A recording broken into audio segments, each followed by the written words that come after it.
That was an awesome football game last night. Yes, it was. What a win by the Philadelphia Eagles. They are 7-2. Let's talk about it. 215-592-9494.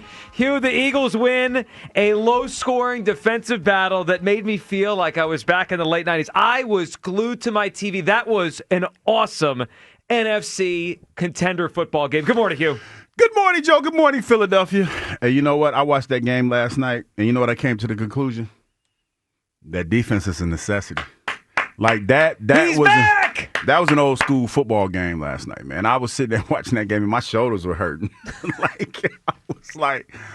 It was a beautiful thing to watch. Now I know for a lot of people that don't understand football, I'm gonna just say that I'm gonna go ahead and Brian Clark y'all early this morning, that don't understand football are not gonna like that game. Especially, and it's not even a Ryan Clark because I've talked to some of my contemporaries already, and they didn't like the fact because of the star power that was on the field, they didn't really score a lot of points. But I saw some stellar defense being played, man. I could hear those shoulder pads popping from my television, like sitting in my front room. And I was like, that's old school football right there. That was 10-yard fight. Y'all remember the game? Y'all probably don't remember. Y'all too young for that. But for all the old heads out there, 10-yard fight was before Madden. And that was the game where you didn't do a whole lot. You just ran the football. That's what that was last night. The running game wasn't paying huge dividends early, but they stayed with it. That was tough sledding. That was some old school football last night. That was some black and blue division football last night. It was awesome. I loved every. I was, Hugh, you mentioned Ryan Clark, but you know what last night was for? Last night was for football guys. If you love the game of football, there are 10-7 games sometimes are boring. That was not a boring football game. I couldn't. We saw one last week, and that was horrible. You're right. 10-7 to start Week 10, Thursday Night Football. 10-7 to end Week 10. It was, and it's not just because the Eagles won. That's obviously made us all excited at the end and for the game. But I loved that football game last night. The defense was outstanding last night. Jalen Phillips. Howie Roseman may have landed a true difference maker at the NFL trade deadline. He was all over the place, He was awesome. I mean, he was their best edge rusher. He was setting the edge. He was making run stops, forcing fumbles, recovering fumbles. He was everywhere last night. I love the way he played. Quinyon Mitchell, the defensive line. That was for the first time, maybe all year, the Giants came a couple weeks ago, but against a talented offense, that reminded you a little bit of last year's Eagles defense. Smothering, on top of things, smarter than the other team. Ojomo calling out the play at the end. Awesome. Look, the offense last night, Hugh, was obviously not very good. Now, that was the best defense they saw all year. That Packers defense could play. That Packers defense was stout. Yes. I'll tell you what I saw last night, Joe. Now, a lot of it didn't come together like you wanted it to. But I feel like Jalen was more decisive. Even if it was not accurate, he was more decisive in some of the things that he wanted to do. Now, he took some chances with the football that he doesn't normally take, like throwing across his body and throwing some high. He threw some dangerous plays. He threw some dangerous throws. But they were able to get the win. He got the ball out of his hands a lot quicker. That's what you want to see. There was growth last night. Even though it might not show up in the stat sheet, there was growth last night. And like I said, that defense was a necessity last night. That was a physical confrontation. Yep. They played physical. They matched the Green Bay Packers physical. That was more physical than I thought that game was going to be. You know what it was? It was one of those nights where it was so tight, so close. Every little game, every little play mattered. And there's something about this Eagles team, Hugh, where they have a knack for making big plays in big moments that the other team doesn't make. Look, I don't think Jalen Hurts played a very good game last night. It wasn't horrendous. He didn't lose the game. He didn't play his best game. We've seen his best games this year. That wasn't one of them. That's fair. But that throw to Devontae is a big-time throw, right? That touchdown pass and that whole drive is a big-time drive. The play by Saquon. Again, Saquon last night's, you look at his numbers, it's pretty pedestrian. Less than 3 yards a carry. But that catch in the flat and the swing pass, Hugh, and then the spin move he made, that's where you watch and you're like, you know what? The Eagles just have more special players than most teams, and those guys seem to make a play to win a game. Man, listen, last night pads were cracking. Like I said, that was old school football. It was fun to watch because Saquon knew a couple of those holes that weren't there. Yep. He just had to burrow. He just dropped his head and he just took what he could get, and he muscled his way through. Same thing with the Green Bay Packers running back. It was some real hardcore running last night.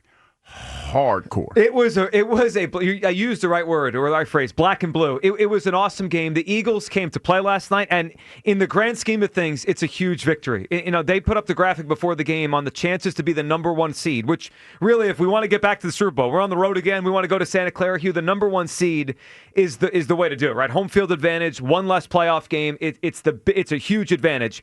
And the Eagles' chances jumped from 13% to 31% to get that number one seed by winning last night. It's not over. Nothing's clinched. They got a long way to go, but that was a difference-making game for the Philadelphia Eagles. So the good last night was how much fun it was. The good was the defense. The good was the clutch plays by the offense. We're going to get to the other side in a second. 215-592-9494. Your reaction to hop in here. And we do want to say, before we get all caught up in the reaction, Hugh, it is Veterans Day, so we want to wish our best to all the veterans out there. Salute to those who serve, man. Absolutely. Well said. Much appreciated. It absolutely is. We thank everyone out there who has been part of the armed forces and has served. All right, Hugh. So the game last night, we're aligned. I mean, I had so much fun watching that game. It brought me back. Brought me back to my childhood or teenage years. It was. It brought me back to when I played because like I told you, I'm sitting there and I'm like, I can't tell you all the colorful language that I was using, but you could feel that. You felt that energy. Nakobe Dean, man. Like, he's a special player. He might not be one of the healthiest or the biggest guys, but it's something about him in the middle of that defense where he's a difference maker. He's a big-time difference maker, man. And, he plays with a fire, and he plays bigger than what he really is. It was one when he had that interception, well, not the fumble. You could tell, like, Jordan's a big quarterback. And Kobe was fighting to get him down. And, Jordan trying to get the ball out of his hand and everything. And for them to have that play. Like, they play special all the way around, man. Jalen Phillips, he looks like he's going to be a problem. Oh, he could play. Nolan Smith being back in there. Yep. Shout out to my man BG getting his legs underneath him, man. It's hard. Listen, it's hard sitting down, when your mental shift and go out there and play football. Yep. But, hey, man, shout out to BG, man, for being out there. I think he got like 6 or 7 plays. Yeah, it's going to take a while for him to work his way back, but shout out to BG, man. Defense was awesome last night. It reminded me of last year. Vic Fangio was on top of it. He completely destroyed Matt LaFleur. All right, so now that we have run through all the excitement and the reasons we love watching that football game and a victory and the better chance to get the 1 seed, it's a great night for the Philadelphia Eagles, a great morning to be here in Philadelphia. Can I just ask one question? Yeah. What the hell was Nick Sirianni doing at the end of that football game? The first part of being smart is knowing what to do. Hold up, Joe. I got to ask the question. No. Yes. No. Wait, we haven't. Did Odyssey spring for an elephant? No. Do we not address the elephant in the room? Hold up. It's 10:09, man. I can't wait. No, wait a minute. That's long enough. I gave you 9 minutes. What the hell was that? All right, let's unpack it. 4th down, 27 seconds to go. The ball on the Packers 35. Okay, the Packers have no timeouts to go. None. It is a field goal game. The only chance the Packers have, and we watched their offense the whole night struggle to move the football. They were sputtering. Yeah. The only chance they have is to get the ball in field goal range at a manageable field goal. And Nick Sirianni and the Eagles offense decide to throw a bomb on 4th down and give the ball back to the Packers on the 35-yard line. It was a ridiculous decision. Not even defensible. It was a ridiculous decision. It gave the Packers life. And if McManus didn't have a bad quad, he shouldn't even be playing. He's hurt. The Packers kicker. They might have gone to overtime for no reason. That is a clear punt. It is a clear punt. And even if the ball goes in the end zone, and I know that's a weird part of the field where a touchback is probably likely, I mean, you could take the delay a game, give the Brady man a little more space, but whatever. Even if it goes in the end zone, you are taking 15 yards and making them have to go 15 extra yards with no timeouts. Hugh, it was one of the most ridiculous endgame decisions I have ever seen a coach make. There was no reason for it. Hugh, what were you thinking as you watched that? Because I sat there by myself, late at night in my house. I'm looking around. I'm like, what the hell are you doing? What the hell is going on? Now, I will say this. In the moment when it happened, I was like Troy. I was perplexed. Because I'm thinking, okay, 20-something seconds left on the clock. Yeah. You want to kick, like if you kick it, the worst could happen to go in the end zone, they get on the 20. Right, so they still have to march down the field. Yes, and that would be 15 yards. You'd pin them back further. Yes. Right, no timeouts. Your 27 seconds, 2, maybe 3 plays, maybe, but you're still not in field goal range. I was thinking, okay, your defense is playing well. And I'm like, because I'm trying to, workshop it. Defense is playing well. You got a lot of confidence in your defense, but that's a lot. That's a big ask. That's a big old ask at the end of the game for them to put them in that situation. I didn't understand it. Well, no one did. And then it got worse when I heard the explanation after the game. Can we hear Nick Sirianni after the game talking about that decision? Again, in that moment, we made the decision to go for it in that one. Don't regret that at all. Wanted to be able to end the game. Played in, we didn't work. It didn't work this time. Sometimes that happens, and but I got a lot of faith in sending those guys back out there in those scenarios. I had a very similar one, that we're all high-fiving about against Cleveland last year, right? Very similar, that we went vertical on and Jalen made a great play. Didn't work this time. Had in a 4-minute mode, kind of similar-ish to the Minnesota game. So, when they work, we're high-fiving. When they don't work, you're going to go back and say, hey, was this the best thing that we should have done in this particular case? And we'll be hypercritical of ourselves there.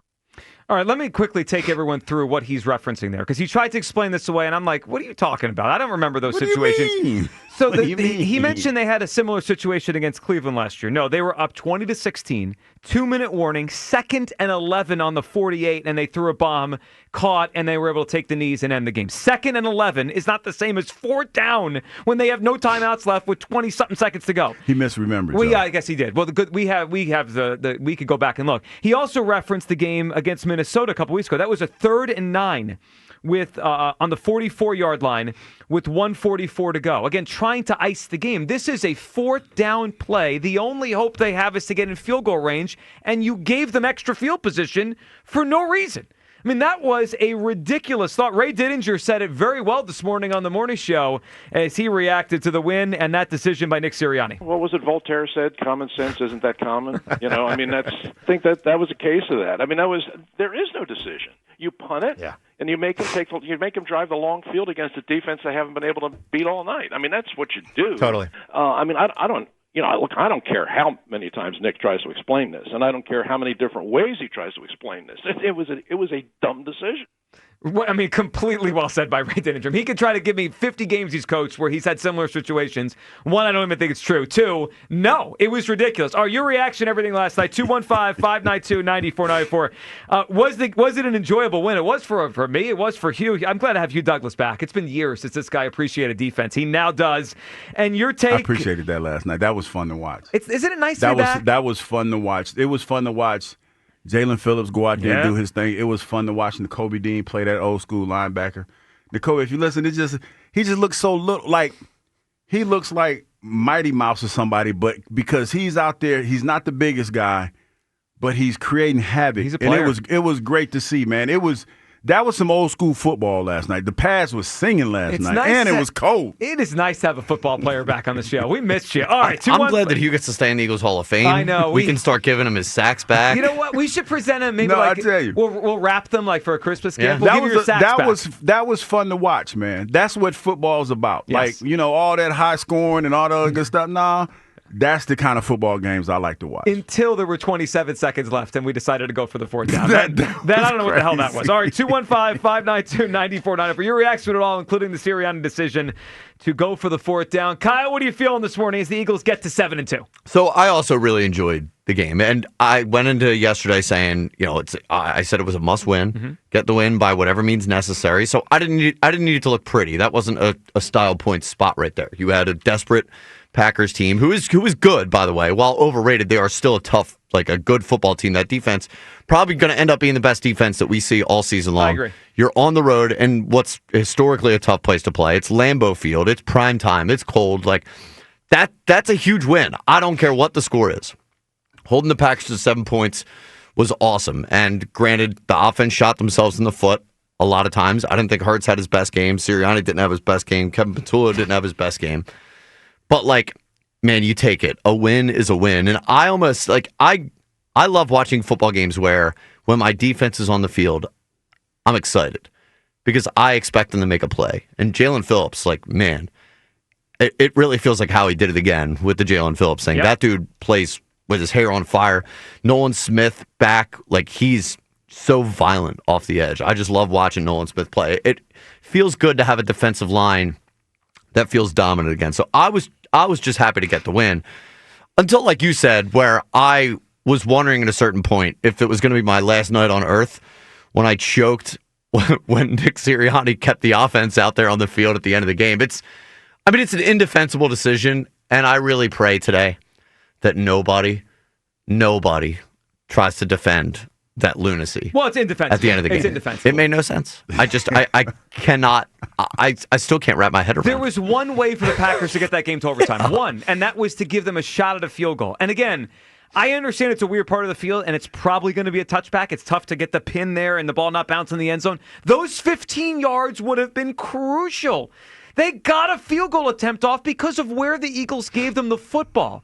And that was a 64-yarder. It would have been the longest in Lambeau Field history. The only reason they even got a 64-yarder off is because of where they were allowed to have the football. It was indefensible by the head coach of the football team. That was insane. And I agree on Jalen Phillips. How he did it again, it reminded me a little bit of how he hasn't had a lot of hits with these midseason trades, but Jay Ajayi in 2017 was a hit.